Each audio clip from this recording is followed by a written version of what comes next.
Louvado seja nosso Senhor Jesus Cristo. Nós vamos continuar a nossa reflexão, Pedro Damasceno, nosso 15º encontro. Terminamos assim a 8ª contemplação, depois vamos ter só uma exposição das 8 contemplações, fazendo essa caminhada, esse itinerário espiritual para o caminho da perfeição.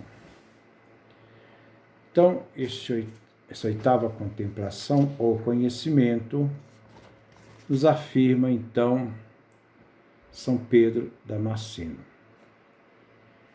Este 8º conhecimento eleva à contemplação de Deus por intermédio da prece segunda, chamada prece pura,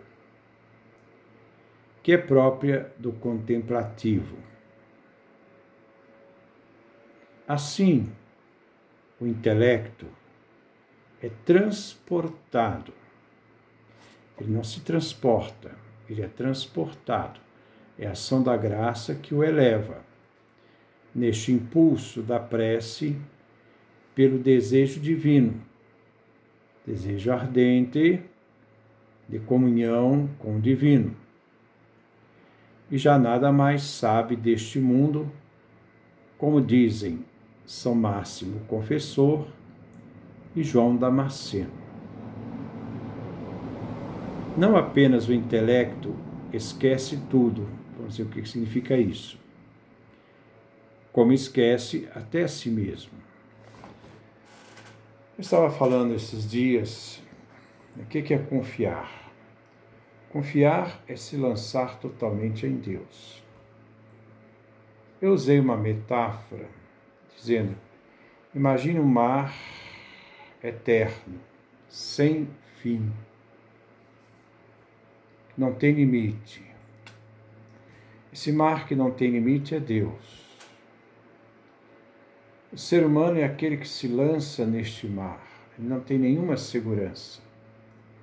E se lança totalmente dentro deste mar, mergulha dentro deste mar, o amor divino, e ali só quer ficar totalmente entregue na sua confiança em Deus. E ali ele é capaz de perceber essa grandiosidade e ao mesmo tempo o seu nada. Ele se esquece de si porque ele está totalmente imbuído e tomado por Deus. Vamos continuar. Não apenas o intelecto que esquece tudo, como esquece até a si mesmo. Com efeito de São Nilo, quem tem consciência daquilo que ele é, então você tem consciência daquilo que você é, o homem, ser humano, sempre teve dificuldade de um autoconhecimento. Ele conhece, tem capacidade de conhecer a ciência objetiva, aquilo que está fora de si, ele é capaz de organizar, ele é capaz de conhecer, ele é capaz de pensar, mas há uma deficiência do homem se autoconhecer. Como é difícil o ser humano voltar-se para si e se autoconhecer. De conhecer a sua verdadeira realidade, não as fantasias que nós criamos para nós mesmos, para poder ser aceitos pelos outros, mas aquilo que realmente somos.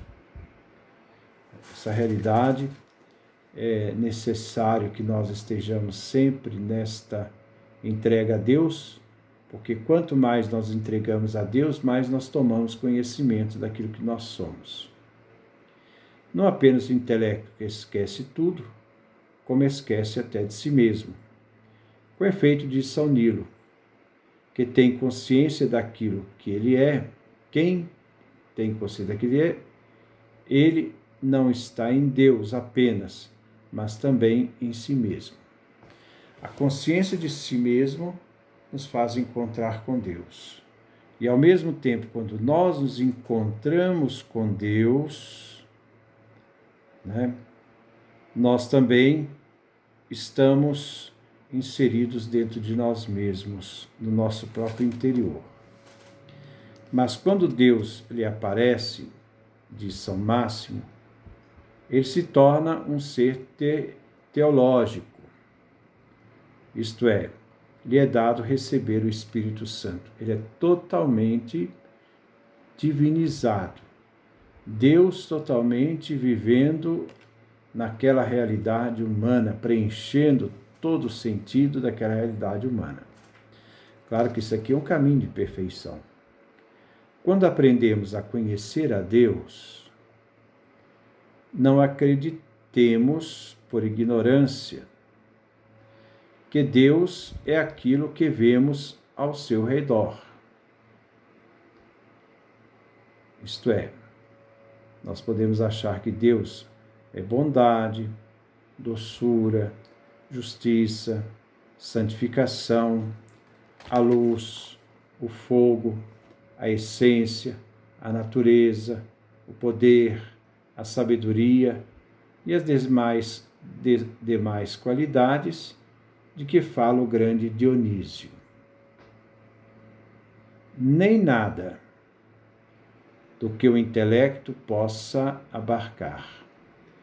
Por mais que eu conheça esses conceitos, por mais que eu possa ver aquilo que possa expressar o que Deus é, por mais que eu diga que conheço a Deus pelos seus atributos, pelas suas qualidades, o intelecto não é capaz de perceber quem realmente Deus é. Porque ele tem um limite da sua capacidade intelectual. Pois o divino não pode ser definido, quer dizer, a palavra definição dele, colocar um fim, como capacidade de compreensão. A palavra compreensão significa que você vai prender. Deus não pode ser preso pela consciência humana, porque ele não é capaz de ser compreendido. Nada pode deter aquilo que Deus é. Então, ele escapa à compreensão humana. Então, seria mais justo dizer que Deus é o incompreensível, pois o divino não pode ser definido nem descrito. E a teologia não fala daquilo que ele é em si mesmo, mas daquilo que está ao seu redor, como disse o grande Dionísio a São Timóteo. Reportando o testemunho de São Hieroteu. A teologia não fala daquilo que Deus é na sua realidade em si, mas daquilo que está ao redor. O homem precisa ter esses elementos para conhecer. Esses elementos dão ao ser humano a possibilidade de conhecimento de Deus, mas esses elementos da possibilidade de conhecimento de Deus não definem o que Deus é, nem é capaz de compreendê-lo na sua totalidade. Seria mais justo dizer que Deus é o incompreensível, o inexplicável, o insondável, o que não é possível definir, colocar limites. Pois Deus está além da inteligência e do entendimento. Ele se deixa conhecer através dos seus atributos, daquilo que está ao seu redor, mas aquilo que está ao redor de Deus não define aquilo que ele é. Porque por mais que o ser humano queira compreendê-lo, mais ele vai deparar no seu próprio limite e vai descobrir que Deus não cabe nessa inteligência, nesse intelecto humano. ele só é conhecido por si mesmo. Então, Deus só pode ser conhecido por si mesmo, na sua realidade infinita e eterna. Único. Esse único Deus em 3 hipóstases, 3 pessoas distintas, mas unidas numa unidade inseparável, sem começo, então ele não tem princípio, sem fim, ele não tem fim, acima de toda bondade, por mais que eu possa pensar a bondade de Deus nunca será atingida pela minha capacidade e conhecimento, e de todo louvor. Meu louvor ficará sempre aquém daquilo que realmente ele mereceria como louvor. Ora,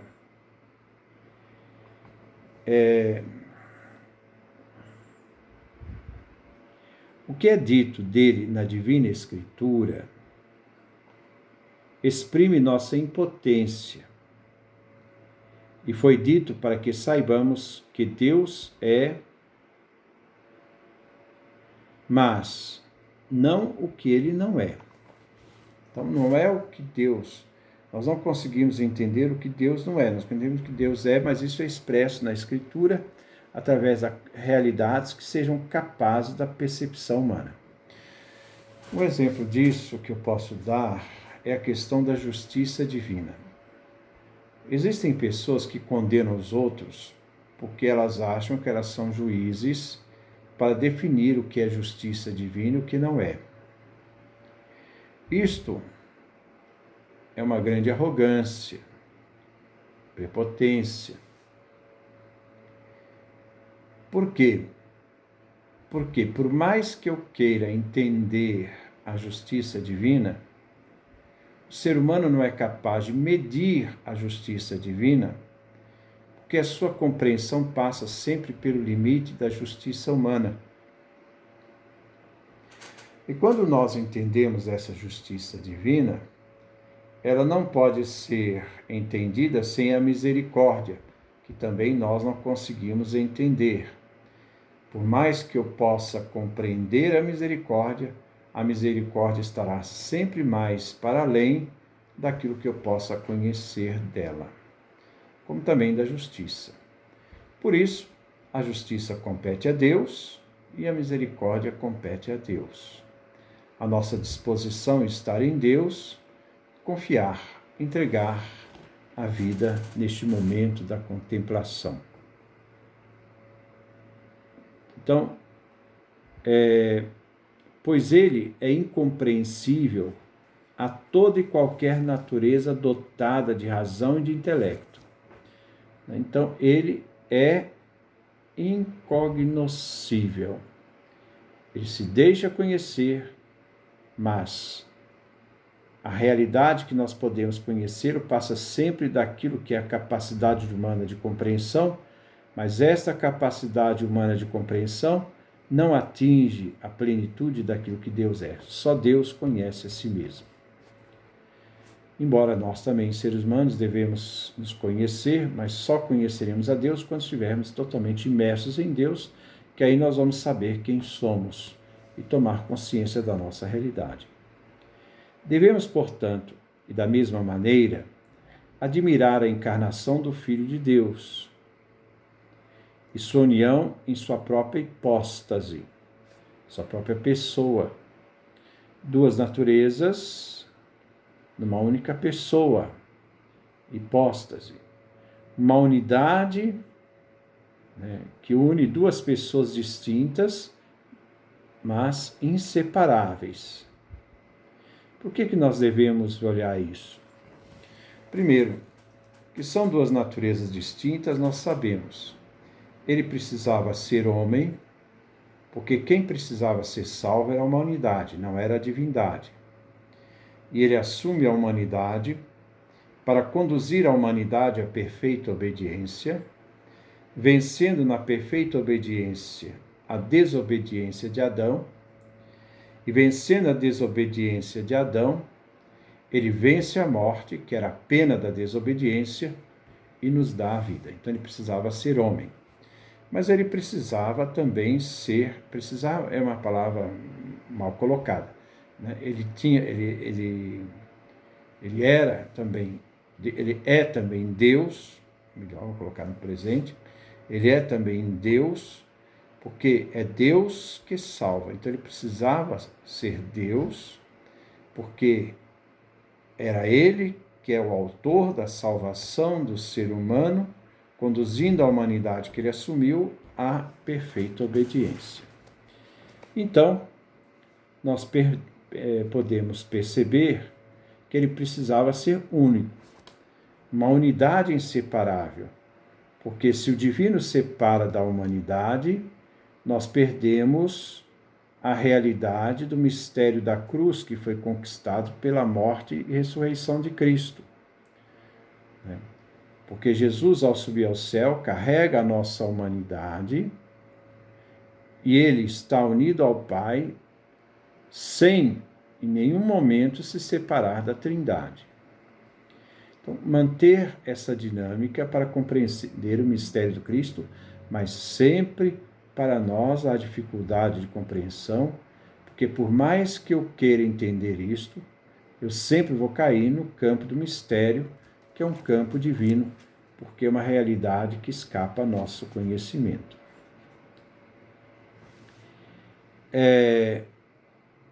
De que modo, segundo o grande Basílio, a carne que ele recebeu de nós estava fundamentada em sua divindade.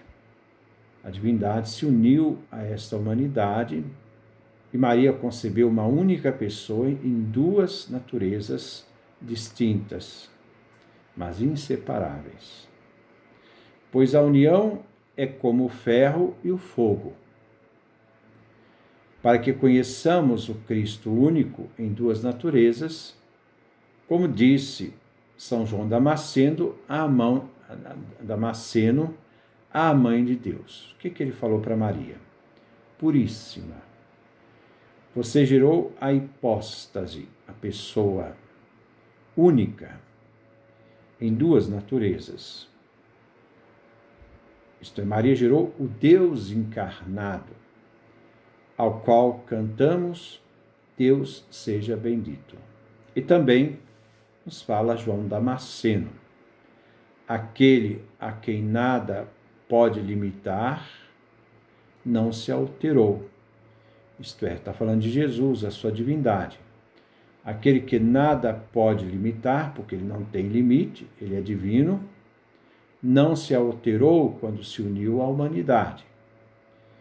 Em você, Santíssima, ele, isto é, o Filho de Deus, se uniu à carne pela hipóstase, pela pessoa. Em sua misericórdia, seja bendito. Então, com isso, nós terminamos as 8 contemplações. Depois nós vamos ver essa distribuição da prece por todos os conhecimentos e contemplações, como essa nossa última reflexão, né, diante de todo esse tratado da vida espiritual, do crescimento para a perfeição, até o momento em que a pessoa é capaz de se entregar totalmente a Deus, né, imergir totalmente a Deus, né, dar aquele salto de um trampolim para um Deus que é um mar infinito de amor e contar somente com Ele, sem nenhuma reserva, sem nenhuma coisa que possa segurá-lo, nenhuma questão material, nada, só Deus. Como diz Santa Teresa, só Deus basta. Que Deus nos dê a sua graça, a sua bênção, sua face resplandeça sobre nós.